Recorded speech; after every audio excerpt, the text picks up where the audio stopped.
Do you ever find yourself saying yes to things you don't want to do, just to avoid disappointing someone? Or maybe you constantly worrying about what others think of you, changing your behavior to fit in. If this sounds familiar, you might be a people pleaser, and trust me, you're not alone. This is something so many of us struggle with, often without even realizing it. But what exactly is people pleasing, and where does it come from? Today, we're diving deep into the psychology behind it, understanding its roots, and most importantly, exploring how we can start to break free from this exhausting cycle. So, let's start with the basics. People pleasing, also known as sociotropy, is more than just being nice or helpful. It is a pattern of behavior where you prioritize the needs and feelings of others over your own, often to your own detriment. It's driven by a deep-seated need for approval and validation. A people pleaser's self-worth is often tied to how others perceive them. They believe that if they can just make everyone happy, they'll be liked, accepted, and valued. This can manifest in many ways: agreeing with everyone, apologizing for things that aren't your fault, feeling responsible for other people's emotions, and having a really hard time saying no. You might feel a sense of dread or guilt at the very thought of setting a boundary. Where does this intense need for external validation come from?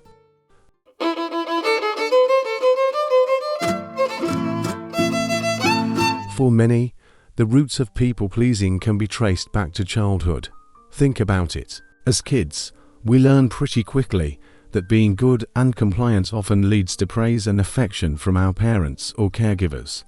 If a child grew up in an environment where love and approval were conditional, meaning they were only given when the child behaved in a certain way, they might internalize the message that their worth depends on pleasing others. Maybe you had a parent who was emotionally volatile, and keeping them happy was a way to maintain peace and safety in the home. Or perhaps you were praised for being the easy or low-maintenance child. These early experiences can create a powerful blueprint for our relationships in adulthood. We essentially learn to be safe and loved. I must put others' needs first. Another major factor is the fear of rejection or abandonment. This is a primal human fear. We are social creatures, and historically, being part of a group was essential for survival. Being cast out meant danger. For a people pleaser, this fear is often magnified.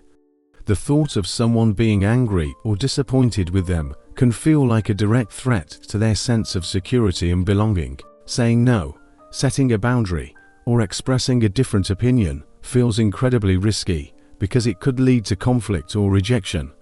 So, to avoid that discomfort, they choose the path of least resistance: agree, accommodate, and please. It becomes a subconscious survival strategy. Social anxiety also plays a significant role. People with social anxiety often have a heightened fear of being judged or scrutinized by others. They might constantly replay social interactions in their minds, analyzing every little thing they said or did, worrying they might have offended someone. To manage this anxiety, they may adopt people-pleasing behaviors as a way to control how others see them. If they're always agreeable and helpful, they think, then there's less chance of being judged negatively. It's a way to feel a sense of control in social situations that otherwise feel very threatening and unpredictable. But here's the paradox of people-pleasing. While the goal is to create connection and gain approval, it often leads to the exact opposite. When you're constantly suppressing your own needs, thoughts, and feelings, you're not showing people the real you. The relationships you build are based on a persona, a carefully constructed version of yourself that you think others want to see. This can lead to a profound sense of loneliness and disconnection because you feel like nobody truly knows you. You might have a lot of friends, but the connections feel shallow because they're not built on authenticity. You're essentially wearing a mask, and it's exhausting to keep it on all the time. This constant self-suppression takes a huge toll. It can lead to resentment building up under the surface. You might start to feel bitter towards the very people you're trying so hard to please, because you feel taken for granted. This resentment can leak out in passive-aggressive ways because you're too afraid to express your frustration directly. Furthermore, ignoring your own needs is a fast track to burnout. Your energy, time, and emotional resources are finite. When you give them all away to others without replenishing your own well, you're left completely drained, anxious, and even depressed. Your own goals, hobbies, and passions get pushed to the side, and you can lose your sense of identity. You might even look in the mirror one day and ask, "Who am I, outside of what I do for other people?" So, how do we start to break this cycle? It's not about becoming selfish or uncaring. It's about finding a healthy balance. It's about moving from people-pleasing to genuine kindness, which includes being kind to yourself. The first step is awareness. You have to recognize the pattern. Start paying attention to your own behavior.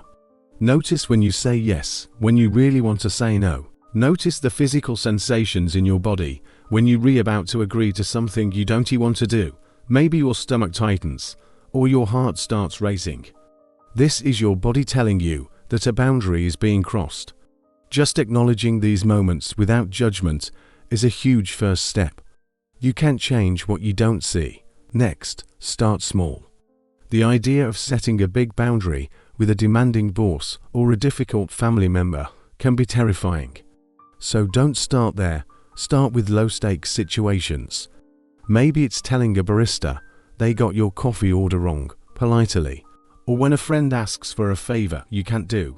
Instead of a flat no, try saying, "I can't do that right now, but I could help you next week."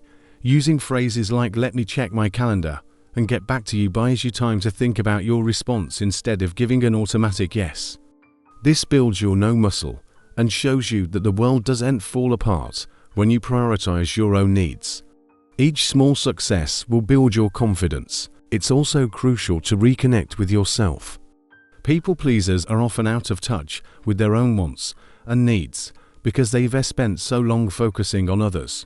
Ask yourself simple questions throughout the day. What do I want for lunch? What do I feel like doing this evening? How am I actually feeling right now? Start making small decisions based on your own preferences. This helps you rebuild that internal compass and remember that your feelings, opinions, and needs are valid and important. It's about giving yourself permission to take up space in your own life. Understand that you are not responsible for other people's emotions. This is a big one. When you set a boundary, the other person might be disappointed, upset, or even angry. That is their reaction to manage, not yours. You can be compassionate and acknowledge their feelings without taking responsibility for them. You can say, "I understand you're disappointed, but this is what I need to do for myself." Separating your actions from their emotional reactions is a key step towards freedom from people-pleasing. If these patterns are deeply ingrained and causing you significant distress, therapy can be an incredibly powerful tool. A therapist can help you explore the root causes of your people-pleasing, challenge the underlying beliefs that fuel it, and teach you practical strategies for building self-esteem and setting healthy boundaries in a safe, supportive environment. Remember, seeking help is a sign of strength, not weakness. Breaking free from people-pleasing is a journey, not an overnight fix. There will be times you slip back into old habits, and that's okay. The goal is progress, not perfection.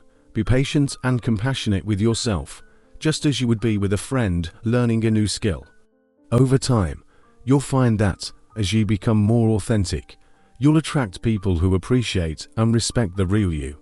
You'll build stronger, more genuine connections, and you lines feel a sense of peace and self-respect that is far more rewarding than any temporary approval you might gain from pleasing others.